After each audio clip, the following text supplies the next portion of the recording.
depois de ser abençoado, se tornar portador da bênção e levá-la aos outros. Eu aprendi isso há muitos anos na minha caminhada espiritual e agora tento viver isso todo dia.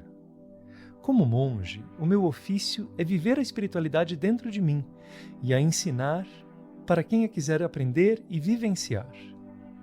Eu sou responsável por manter essa vibração interna, como se eu fosse uma vela acesa. Aí você chega perto, acende a sua vela na minha e pode viver a sua espiritualidade.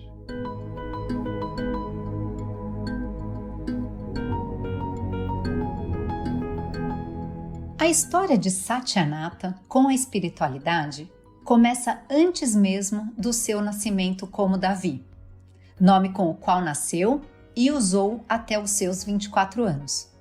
O então monge estudou diversas religiões, morou por 7 anos em um monastério hindu, até entender que a sua espiritualidade não está ligada a uma religião, mas a algo que transcende todas elas.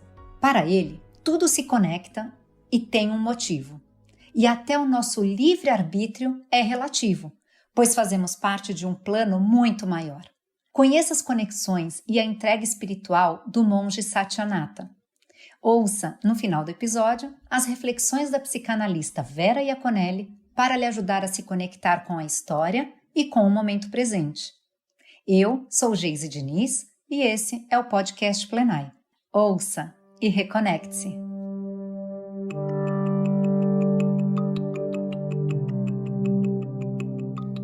Nossa história começa no ano de 1978, com aquela que seria um dia a minha amada avó Carminha. Eu ainda não tinha nascido com o nome de Davi e nem havia me tornado o monge Satyanata, o nome que eu ganhei em um monastério distante, belo e sagrado, chamado Kawai Adhinam.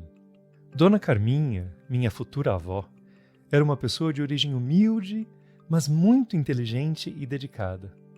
Ela estudou apenas até a 4ª série, porque a mãe dela, de acordo com o que era a sociedade da década de 1930, disse que ela não precisava estudar mais, além de saber ler e escrever.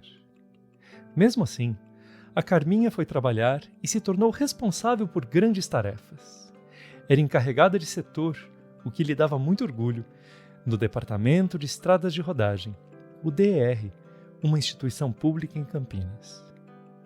A Carminha era uma pessoa profundamente amorosa, e o amor é uma das expressões mais elevadas do divino refletidas em nós.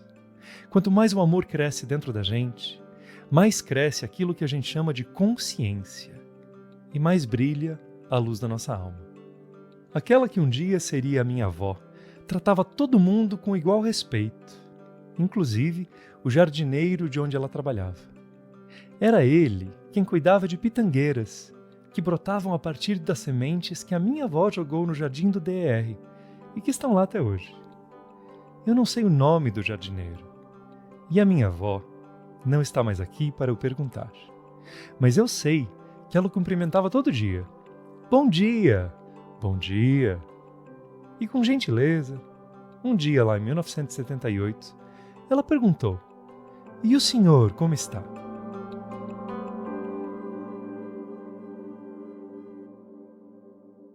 O jardineiro respondeu: "Eu estou um pouco triste, senhora. O meu filho não está bem." Ela se interessou. "Puxa vida, o que aconteceu com o filho do senhor?" "O meu filho tem 2 anos de idade e um problema grave de saúde." A Carminha deu a ele o número do telefone dela. Ela tinha um Fusquinha e com aquele carro podia levar a criança para o hospital. O menino se chamava Valmir e ele ainda existe em mim, como vocês vão ver. O Valmir, criança pequena, tinha um fígado problemático e um sorriso simpático. Sempre que era chamada, a Carminha o levava nas consultas médicas, ajudando o pai e acolhendo a mãe. Sem receber um tostão, ela dava amorosidade, presença, acolhimento e solidariedade. Um dia, a Carminha recebeu um telefonema no meio da noite. Dona Carmen, O Valmir tá mal, a gente precisa de ajuda. E lá foi ela correndo para o endereço da família, na periferia da cidade. O Valmir foi colocado no banco de trás do Fusquinha, nos braços da mãe, enquanto a Carminha dirigia para o hospital. Nos terríveis momentos de silêncio dentro do carro, ela começou a ouvir a respiração do menino. Não era só uma respiração difícil, mas uma respiração específica, quando a musculatura do tórax não dá mais conta. Depois, a Carminha ficou sabendo que na linguagem popular isso se chama sororoca, ou na medicina, respiração intercostal, um dos sinais de que a pessoa está falecendo. A Carminha tinha até arrecadado recursos de muita gente para o Valmir fazer uma cirurgia de transplante de fígado nos Estados Unidos. Não deu tempo. Ele faleceu no hospital.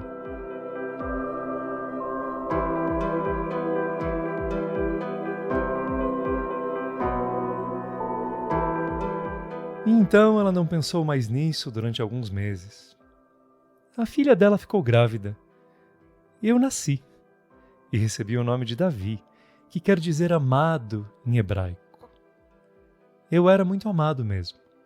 Fui o primeiro neto, imediatamente acolhido e favorecido pela minha avó. Agora sim, não apenas Dona Carminha, mas Vó Carminha. Dizem que eu nasci um pouco cedo, de 8 meses, 8 e um pouquinho. Nasci pequeno, mas aparentemente saudável. Quando eu tinha uns 30 dias de vida, a minha avó chegou para me visitar e viu que eu estava fraco, com os braços moles. Ela perguntou para minha mãe: "O que aconteceu? Por que o Davi está assim?" Minha mãe respondeu: "Ele está assim porque chorou a noite toda, está cansado." Minha avó se aproximou do bercinho e ouviu. Minha avó entrou em pânico. Desesperada, ela gritou com a minha mãe, me pegou no colo e levou para o hospital. Havia uma consulta marcada com um médico à tarde, mas a gente não sabe se eu teria sobrevivido. Eu fui vítima de uma epidemia de meningite bacteriana, que foi ocultada pela censura da ditadura militar daquela época, em 1979. Pouca gente sabia, mas a doença estava se espalhando pelos hospitais e matando crianças.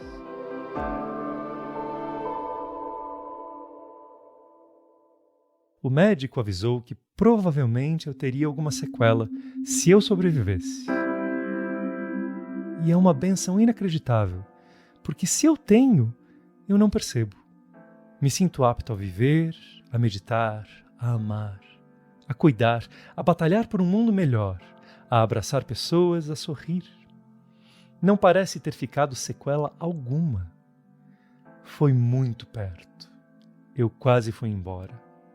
Mas eu sei hoje o quanto eu devo ao Valmir, o quanto a minha vida é dedicada a honrar um menino que eu não conheço. Se a minha avó não tivesse ajudado o Valmir, ela teria perdido o primeiro neto e eu não estaria aqui contando essa história. Isso é espiritualidade verdadeira. Tudo se conecta, tudo tem um motivo. É transformador a gente entender que a infinita amorosidade e inteligência divina ligam todos os pontos e fazem com que a vida do Valmir permita que você ouça essas minhas palavras. Espiritualidade é a ligação amorosa e mágica entre todas as coisas, em que não existem coincidências, onde cada detalhe é guiado por algo maior, divino, e ainda assim imediatamente presente em tudo.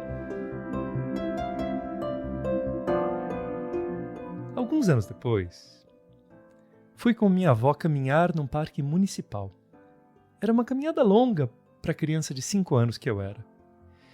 Mas ao invés de me falar, "Não corra, menino", a minha avó me deu a mão e disse: "Fique de mãos dadas comigo. A sua energia e a minha energia vão passar pelas nossas mãos, um para o outro. Assim, a gente troca essa energia e você não vai se cansar, nem eu." Aquela foi a primeira vez que eu ouvi a palavra energia, que depois eu ouviria muitas vezes na jornada de meditação e de sermões. Aquela mágica, essa tal de energia que passava de um para o outro e assim não deixava a gente se cansar, aquilo me deixou empolgadíssimo. É claro que eu, sugestionado pela fala e também energizado pelo amor da minha avó, não me cansei ao caminhar no parque. Uma vez abençoado, compartilhar a bênção. E eu já era abençoado, mas isso não significava que a minha vida era fácil. A infância foi turbulenta, por coisas dos adultos. E em busca de aliviar a dor e encontrar um sentido, eu buscava Deus. Meu pai me ensinou a visão da espiritualidade dele. Ele era muito dedicado e bastante sério na sua busca, e frequentava uma igreja neopentecostal. Ele me levava a um culto, mas eu não gostava muito do ritual e da rigidez que eu encontrava ali. Eu me lembro, com 8, 10 anos, de ir para o estacionamento da igreja, ficar olhando para as estrelas e pedir ardentemente: Deus, se mostre para mim quem você é. Deus, me ouça. Eu quero aprender, eu quero saber. Eu quero estar mais próximo. A resposta veio suave, ou, se veio clara, eu não soube ouvir. Uma época, na adolescência e por uns anos, eu cheguei a ser até ateu. Mas mais tarde eu fui em busca de uma espiritualidade que explicasse o significado por trás do aparente caos, a bênção que vem, mesmo quando a gente não entende, a luz no centro de cada um. Para mim, a relação com o divino é de encantamento, é transformação, é uma luz profunda, é amorosidade.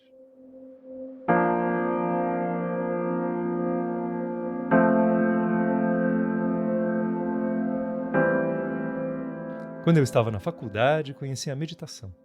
A convite de um amigo, foi participar de uma aula com uma pessoa que tinha um conhecimento gigante sobre a cultura oriental.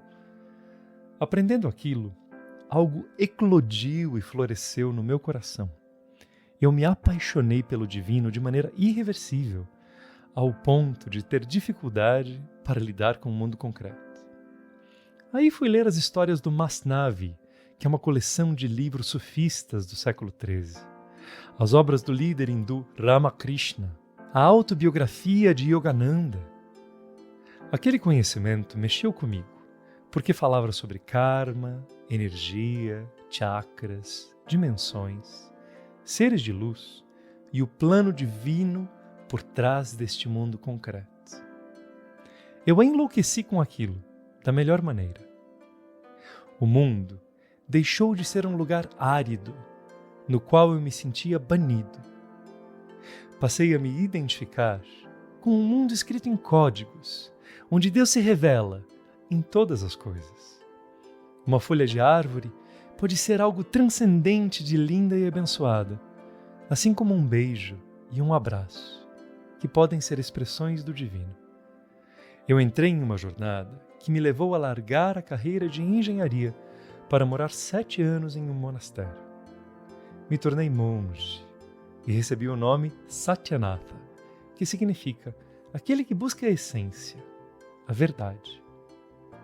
Aprendi que todas as religiões estão certas e também todas estão bagunçadas pela intervenção humana. Aprendi que a minha busca espiritual não está ligada a uma religião específica.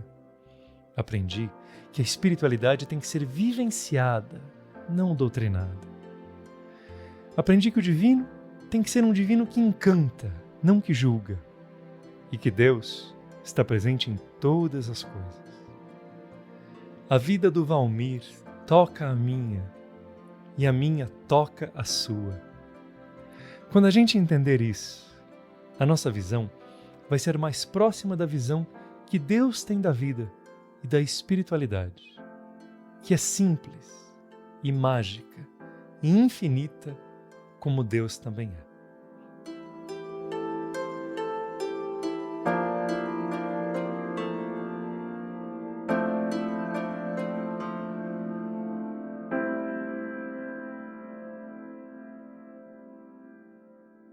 O testemunho de Satyanatha revela como essa experiência da espiritualidade tem que ser ligada à autenticidade e a uma busca honesta, não doutrinário. A partir da história dele com a sua avó, com as memórias da história dessa mulher solidária, altruísta, generosa, e de como isso marcou a infância dele, Satyanata vai buscando encontrar aquilo que para ele faça sentido em termos espirituais.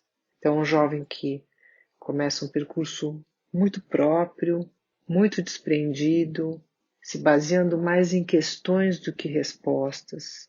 E nesse percurso ele encontra uma espiritualidade não a partir de uma doutrinação, de um outro que vai dizer quem ele é ou deixa de ser, ou o que ele deve fazer ou deixar de fazer, mas a partir de um lugar mais ligado à filosofia, mais ligado ao autoconhecimento e mais baseado na possibilidade de, tendo aprendido isso, transmitir para mais alguém. Então é um ciclo transgeracional que ele traz da avó, dos pais, dele mesmo e transmite para o outro. Então se tem uma coisa que a gente deve guardar da experiência desse jovem excepcional, é como nós precisamos nos perguntar sobre as grandes questões da nossa existência e buscar respostas que sejam autênticas para nós, ao invés de nos deixarmos tomar pela palavra do outro, nos deixarmos guiar pela palavra do outro, ao invés de nos deixarmos doutrinar por dogmas, muitas vezes, que vão na contramão da nossa própria expressão. E a possibilidade de interpretar os fatos da vida de uma forma mais positiva, mais proativa, mais espiritualizada.